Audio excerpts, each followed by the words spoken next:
Finally, I'm back. The soft voices of Muliani's juniors were heard. Muliani stopped and immediately tittied up Ida's naked body again with the sheet that Muliani pulled tightly from the mattress where Ida was lying, which had previously been covered imperfectly, covered as best as she could by Muliani. Why we're so long in the kitchen? It's still too long to hire this one. Muliani rebuked herself. Her heart was inflated thinking about the situation that was happening. Her soul was deeply hurt watching what was happening. Muliani passed her room, which was located next to Rainey and Ida's room. Rainey. Where is Rainey? Where is Rainey? Muliani broke down every closed door frantically. Not all juniors woke up hearing the sound of Muliani's door being smashed. Agus and other juniors who woke up immediately helped open every closed door. Finally, Muliani heard a voice. Muliani immediately ran towards the sound of the fight she heard. Once she arrived, Muliani's soul was shaken even more. But it was not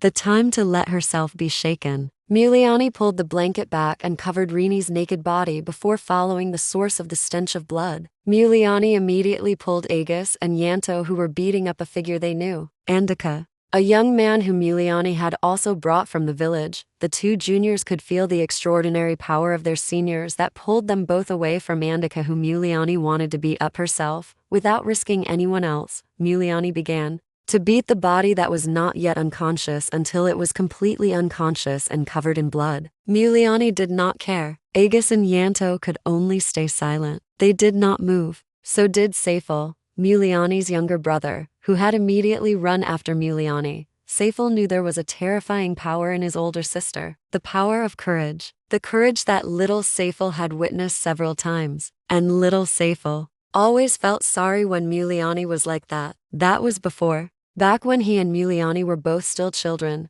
This time Saiful felt Muliani's strength felt more real and clearly strong. Very brave. Saiful was very surprised to feel and witness his older sister's courage that penetrated the courage to shed blood and lives, dare to die, dare to kill. Saiful could only be silent and amazed. Muliani didn't want to stop at all. But finally Muliani stopped. Stopped because suddenly Muliani's nose was visited by a pleasant aroma that just infiltrated Muliani's nose. The aroma spread a pleasant feeling throughout Muliani's body without Muliani being able to refuse. Witnessing Muliani, who was beating, suddenly stop. The witnesses who were frozen were very surprised, but more than surprised, they were extremely relieved.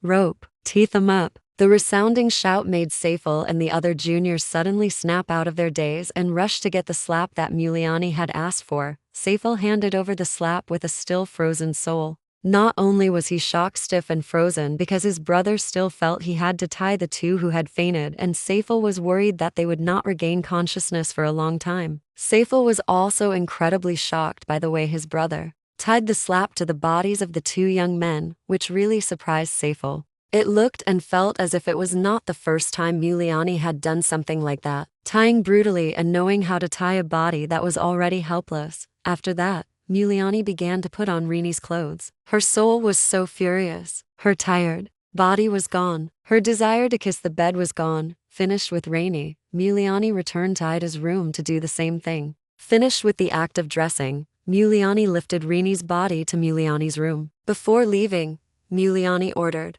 "Put on their underwear, tie them up in the room. Don't tell Rainey and Ida what happening. Let's go to sleep. Everyone will gather tomorrow morning. Those who have morning classes must still gather." After carrying Rainey and Ida's bodies one by one into her room and packing up her bags, Muliani threw her body limply. "Oh, my God, why did it have to happen? That never happened. But I wasn't firm either. I had been told to move to Henny's place, but she didn't want to. She didn't want to bother me," she said. Her. Muliani immediately took her phone. "Henny must be sleeping at this hour. Henny is hard to wake up. Come on, wake up, Hen. Read my message." Muliani shouted in her heart full of hope. The hope and regret did not change Muliani's fierce, bloodthirsty face. "There's no way I'll let Rainey and Ida stay here while I work on those kids. What can I say to them? I'm in shock. I'm not ready, let alone them." Muliani's heart beat with a painful dance. It felt so incredibly painful that it made Muliani want to rip her chest open, then take out her heart and throw it out so that the pain inside her would go away. Finally, after trying many times to contact Henny, thank goodness Henny woke up. Unusual. But thank goodness. That's good, right? Muliani's relief did not reduce the pain and sorrow Muliani felt. The bed that was only covered with a pile of cardboard and plywood, enjoyed by Rainey and Ida, who were still asleep. Muliani wondered why they were still sleeping soundly, not feeling anything. That's impossible. Unless they were given something. Amazing Andika. How could Andika be so brave, so reckless, as to endanger Rainey's life? How cruel. It's been stolen. But how could Rainey fight back while sleeping? Muliani took a deep breath. Muliani looked at her two juniors with deep sadness. If the one who conveyed it was not calm, it would have a big effect on the one who listened. There was no other choice. It had to be conveyed. Well, what else could I do? Now Rainey, Ida were definitely still in the room. If I don't sleep, I won't be able to last tomorrow. There are still 2 hours or so. I have to sleep. I have to sleep soundly. Deep sleep, satisfied, fit tomorrow. I have to be able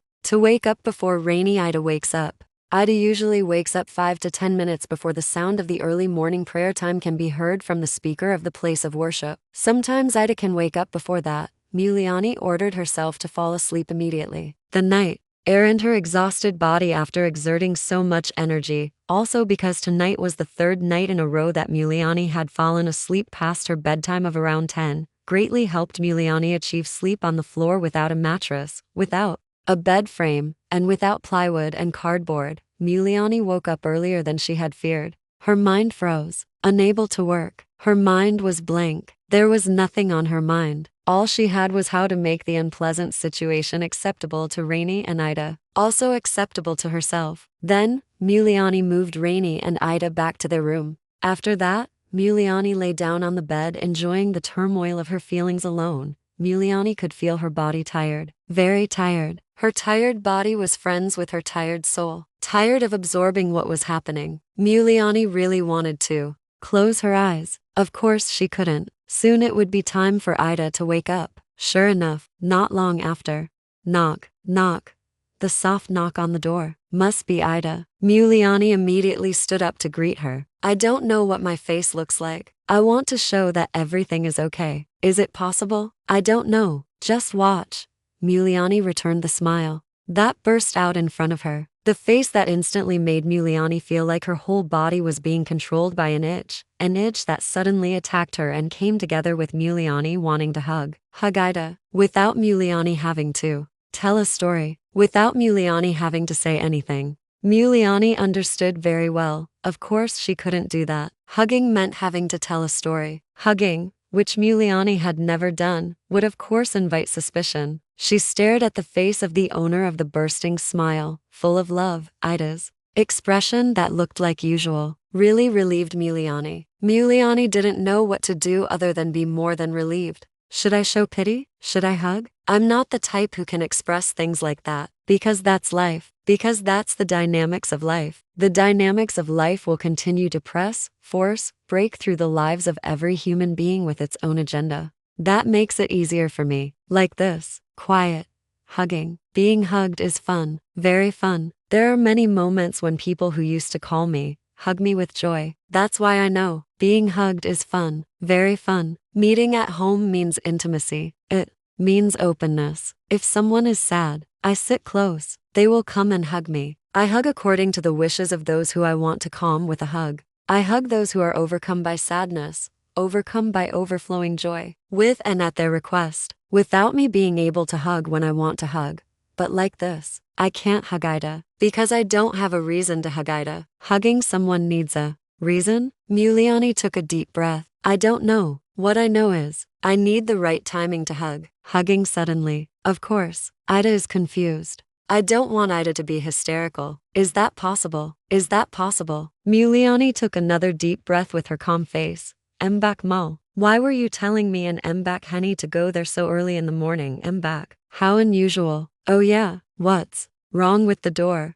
Mbak Mal, why did it suddenly break? It was fine last night. Muliani, who had regained his composure even though his soul was roaring with sadness, with calm eyes. Muliani looked helplessly at the innocent eyes in front of him. Oh, my God. I don't want his penis to go in yet. But, what if it's already in? Poor thing. It's so hard. Any one of them is hard. Going in is hard. Not going in is also hard for Rainy and Ida. Of course, everything would be different if it was done because both of them wanted it. If that's the case, that's none of my business at all, because it's not something that was wanted. This is painful, suffocating, makes my chest hurt incredibly, because one party really doesn't want this to happen. Rainy and Ida don't want it. Why mess up other people's lives? How do Rainy and Ida feel? My two only female juniors. The only ones after 4 years of never having a female junior. And once there was, Muliani's heart ached as if it had been cut with a knife. Just use Miss Mole's motorbike. Ida was surprised. She was not an expert at cycling. Neither was Rainy. Ida knew that Muliani understood that. It's still early. It's okay. Miss Mole herself will pick up the motorbike from Miss Henny. Let's get ready.